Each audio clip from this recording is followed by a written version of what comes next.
November 26, 2008. Mumbai, India. It's late. The city is calm. But something evil is coming. 10 young men land in rubber boats with AK-47s and grenades. They split up and walk into hotels, train stations, cafes, and start shooting. People scream. The streets turn red. For 60 hours, Mumbai is under attack. Who were these men? Why did they kill so many? And how did one survive to tell the story? Subscribe now to MysteryPlaybacksSeries. This is a real story.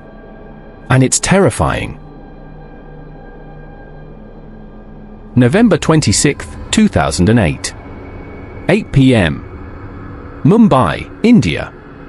The Arabian Sea is black and silent. A fishing boat floats near the coast, unnoticed. On board, 10 men with rifles pray silently. One looks only 19. Another checks his weapon. They've trained for this moment. Now it's time. They climb into 2 rubber dinghies. The moon watches. The city doesn't know yet, it's about to bleed. Why did these men come here? Who sent them? What happens when evil walks calmly into a city that never sleeps? It began like any other evening in Mumbai. People were heading home. Kids laughed at Chowpatty Beach. Couples sat in cafes near the gateway of India. No one noticed 2 small boats approaching the Colaba shore. Out stepped 10 men, carrying large backpacks and weapons wrapped in plastic. Dressed like college kids, they split into 5 teams. Each had a target. CST Railway Station, Leopold Cafe, Nariman House, Jewish Center, Taj Mahal Palace Hotel, Oberoi Trident Hotel. Their instructions: cause maximum chaos. Kill everyone. Die as martyrs. 8:30 p.m. The first shots rang out at Chhatrapati Shivaji Terminus, CST, Mumbai's busiest train station. 2 gunmen, Ajmal Kazab and Ismail Khan, entered the terminal and opened fire. People froze. Then ran. Bullets flew. Blood sprayed across the polished floor. In 10 minutes, they killed over 50 people. Security guards had old rifles, and no training for this. Outside, TV vans were already arriving. India's nightmare had just begun. 9 p.m. At Leopold Cafe, a popular spot with tourists, 2 gunmen walked in and opened fire without warning. People ducked under tables. One woman was shot while paying her bill. They threw grenades, then walked out like ghosts. Every camera in the country was now focused on Mumbai. But the real horror was still inside the hotels. 9:15 p.m. At the Taj Mahal Palace Hotel, 2 attackers entered the grand lobby. Staff thought they were guests. Then, gunfire. People screamed. Others hid behind columns. Grenades were thrown. Fires started. Dozens of guests ran upstairs. Many were trapped. At the Oberoi Trident Hotel, a similar scene unfolded. Gunmen stormed the entrance and started shooting randomly. They went floor by floor. No one was safe. 2 more terrorists entered Naiman House, a Jewish outreach center. They killed the rabbi and his wife, and held several hostages, including a baby. Outside, Indian commandos prepared for a rescue, but they knew the terrorists were watching live news feeds from inside. By midnight, Mumbai was a war zone. Explosions shook windows. Sirens howled. Hospitals overflowed. Commandos, police, and national security guards rushed in. But they were up against trained killers. For the next 60 hours, Mumbai lived in fear. Thousands trapped. Millions watching. This was real. It was captured live. But what happened next shocked even the commandos. Subscribe now to MysteryPlaybacksSeries. The truth is far from over. 9 p.m. CST Station, Mumbai. The train station echoed with screams. People ran in every direction, some hiding behind pillars, others falling to the ground. Blood painted the marble floor. Luggage was left abandoned. The air was thick with gunpowder and panic. Kazab and Ismail moved like ghosts through the chaos.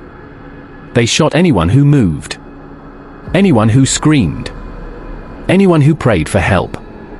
A young boy hid under a bench, eyes wide. He watched as his father fell to the ground. He didn't scream. He just shook.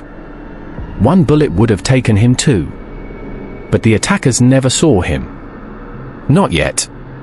Taj Mahal Palace Hotel, lobby, 9:15 p.m. The attackers entered the luxurious Taj Hotel. Staff stood stunned at first, then the horror began. They sprayed bullets across the reception. A woman in a red dress collapsed. A man in a business suit tried to drag her, but he was gunned down next. Glass shattered. Fire alarms screamed. Guests ran upstairs, hiding in their rooms. Some locked themselves in closets. Some barricaded with furniture. But the terrorists were trained to hunt. They had maps, walkie-talkies, satellite phones. They weren't here to rob. They were here to terrorize, room by room, floor by floor. Mumbai Police HQ, 10 p.m. The situation overwhelmed the local police. Most were poorly armed. Handguns. Batons. No one had seen this coming. A senior officer barked orders. Get reinforcements. Get everyone to the Taj and Oberoi. But communication was failing. Gunmen had also hit the Oberoi Hotel, the Leopold Cafe, a Jewish center called Naiman House. Mumbai wasn't under attack in one place. It was 5 attacks. At the same time. Taj Hotel, 11 p.m. Fire spread through the upper floors. Some hotel staff became unexpected heroes. Waiters helped guests escape. A chef stayed to help an elderly couple who couldn't run. Room by room, terrorists were setting fire and searching for hostages.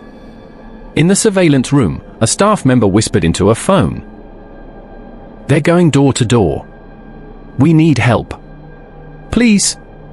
Outside, commandos had arrived. But they were still waiting. They needed a plan. Inside, the clock was ticking.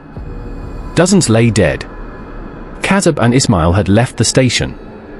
They hijacked a car. Killed a police officer. Kept moving.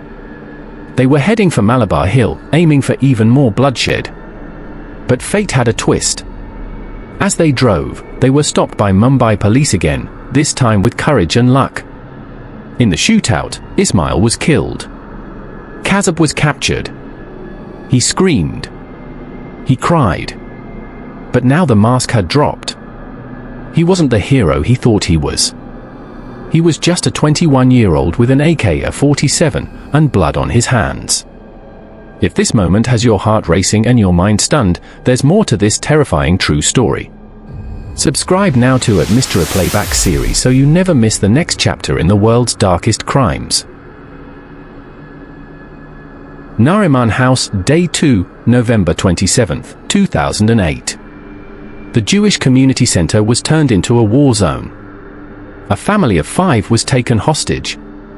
Indian commandos tried everything.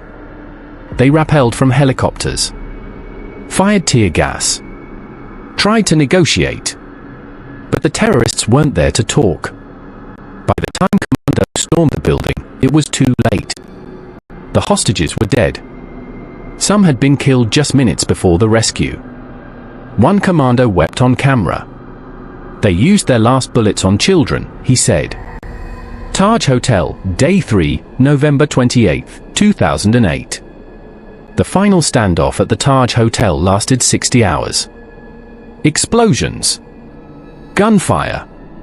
Smoke billowing into the sky. India watched on TV. The world watched too.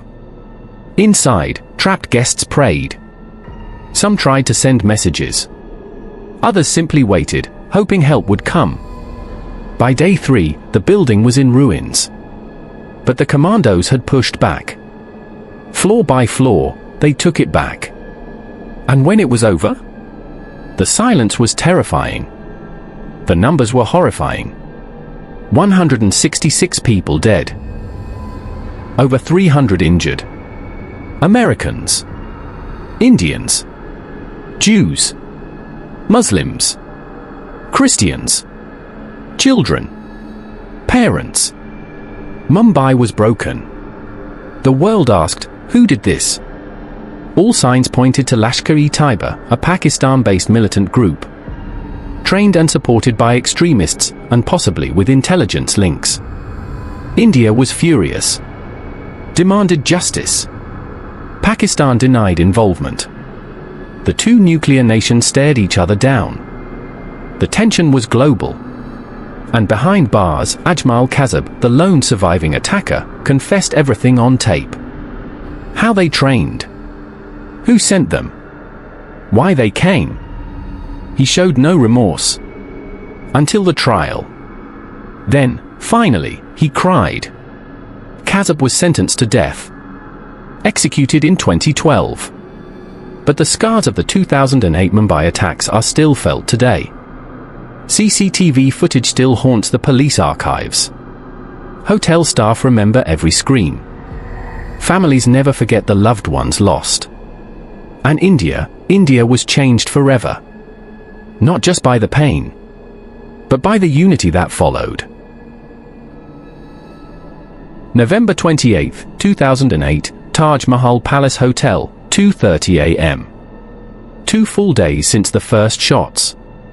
The heart of Mumbai was still under fire. Inside the Taj Hotel, flames crept through the heritage wing. The marble floor was now stained in soot and blood. Ceiling fans hung crooked. And the screams had turned into whispers.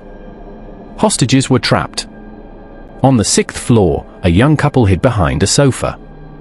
On the 4th floor, a chef held 6 guests inside a kitchen pantry, telling them to stay silent, even as gunshots thundered from the floor below. And somewhere inside, armed terrorists still held position, firing blindly through hallways, switching floors, setting off grenades. "This is not war," a fireman whispered. "This is madness." Taj Hotel, 7:30 a.m. By now, National Security Guard, NSG, commandos had entered the hotel. They moved in silence, infrared goggles on, boots wet from the broken water lines, rifles aimed at doorways. One by one, they cleared the rooms. Then they reached the Heritage Wing ballroom, now barely standing. Suddenly, gunfire erupted. An ambush. A 15-minute exchange lit up the dark corridor like fireworks. Grenades. Bullets. Smoke. When the dust settled, 3 terrorists were dead. 1 remained, holed up in room 632. NSG surrounded the room. "Come out with your hands up." No reply. Moments later, the room exploded in fire. He'd ignited the mattress. A suicide fire. The last attacker at the Taj was gone. By November 29, 2008, 9 a.m. Oberoi Hotel was cleared.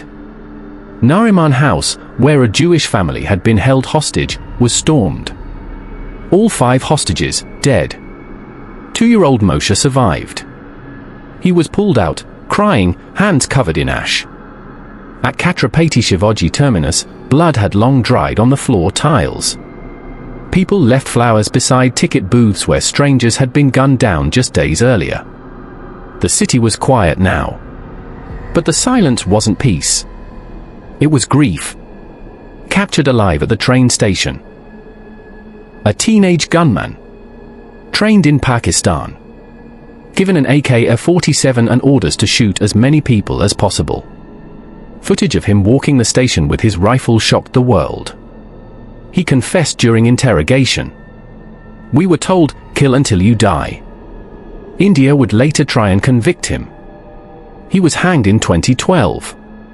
But even then, questions remained. How did 10 men shut down an entire city? how did they reach India undetected? Who funded them? Who helped them? This was not just an attack. It was a military-style operation carried out by trained terrorists from Lashkar-e-Taiba, a Pakistan-based group. The attackers arrived by boat, used satellite phones, knew the blueprints of their targets.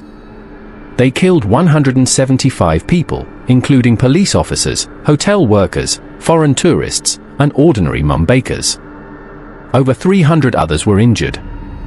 The attack lasted 4 days. It changed India forever. The 2008 Mumbai attacks were not just news headlines.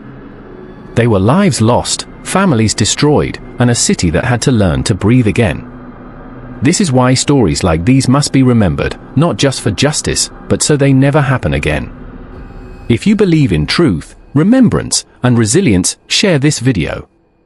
Subscribe now to @MysteryPlaybacksSeries for more unbelievable real-life stories the world must never forget. Because sometimes, the enemy isn't just a man with a gun. It's the silence that follows if we stop telling the story.